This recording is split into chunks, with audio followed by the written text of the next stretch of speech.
باب من برکا. برکا کا مطلب ہے گھٹنوں کے بل بیٹھنا. برکا اصل میں اونٹ کے بیٹھنے کو کہتے ہیں, اونٹ کا بیٹھنا.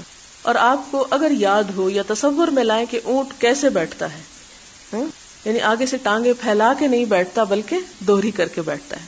تو برکا یعنی جلس جاسین علی رکبتیہ, اپنے دونوں گھٹنوں پر, عند الامام, امام کے پاس, اول محدثی یا محدث کے سامنے. مراد اس سے کیا ہے؟ امام یا محدث یعنی استاد کے سامنے دو زانوں ادب سے بیٹھنا. یعنی ایسی پوزیشن نہیں ہونی چاہیے کہ جو علم کی مجلس کے احترام کے خلاف ہو. اس کی کیا وجہ ہے؟ اس کی وجہ یہ ہے کہ 3 چیزیں علم کے لیے ضروری ہیں: کانٹینٹ, میتھڈ اور انوائرنمنٹ. اگر اس میں سے کوئی ایک چیز بھی اس کو خراب کرتی ہے تو اس سے وہ مقصد حاصل نہیں ہوگا. اگر انوائرنمنٹ ایسا ہے کہ جس میں کوئی ٹیک لگائے بیٹھے ہے, کوئی ٹانگیں پھیلائے ہوئے ہے, کوئی سو رہا ہے, کوئی ادھر ادھر دیکھ رہا ہے, تو اس کے نتیجے میں وہ علم حاصل نہیں ہو سکتا جو ہونا چاہیے. جیسے آپ دیکھیں کہ نماز میں ایک کیفیت ہو, اس میں منع کیا گیا کہ نماز میں ادھر ادھر انسان نہ دیکھے. پھر اسی طرح اس بات سے منع کیا گیا کہ انسان اپنے جسم کو بہت زیادہ حرکت نہ دے. اسی قسم کی اور بہت سی چیزوں سے روکا گیا. کیوں؟ اس لیے کہ وہ اللہ تعالیٰ کے سامنے حضوری کا وقت ہے. اسی طرح جب اللہ تعالیٰ کے بارے میں کوئی بات پڑھی جائے یا حضور صلی اللہ علیہ وسلم کے بارے میں کوئی بات پڑھی جائے, یعنی عام علم کی مجلس کا بھی احترام ہے, لیکن خصوصی طور پر دین کی جو مجلس ہوتی ہے جس میں اللہ اور اس کے رسول صلی اللہ علیہ وسلم کا ذکر ہوتا ہے, تو اس مجلس کا احترام بھی ضروری ہوتا ہے.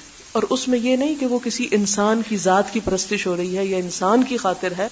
نہیں, مثال کے طور پر آپ سے بھی میں یہ کہوں گی کہ مثلا آپ یہاں پر اگر ادب اور احترام سے بیٹھے تو میرے لیے نہیں, واللہ میرے لیے بالکل نہیں, آپ اللہ کے رسول صلی اللہ علیہ وسلم کے احادیث کے احترام میں, اور آپ کا احترام جو ہے وہ ہم پہ لازم ہے. تو جب آپ کی بات ہو رہی ہو اس کا احترام بھی لازم ہے, اور اس میں ہم اپنی جسمانی حالت میں بھی کوئی ایسی بے ادبی ظاہر نہ کریں.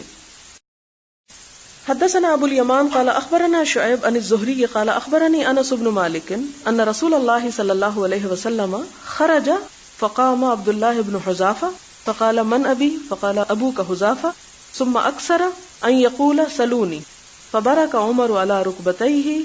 برکا یعنی دو زانوں ہو کے بیٹھ گئے عمر, علی رکبتیہ یعنی اپنے گھٹنوں کے بل. فقال رضینا باللہ ربا وبالاسلام دینا وبمحمد صلی اللہ علیہ وسلم نبیا.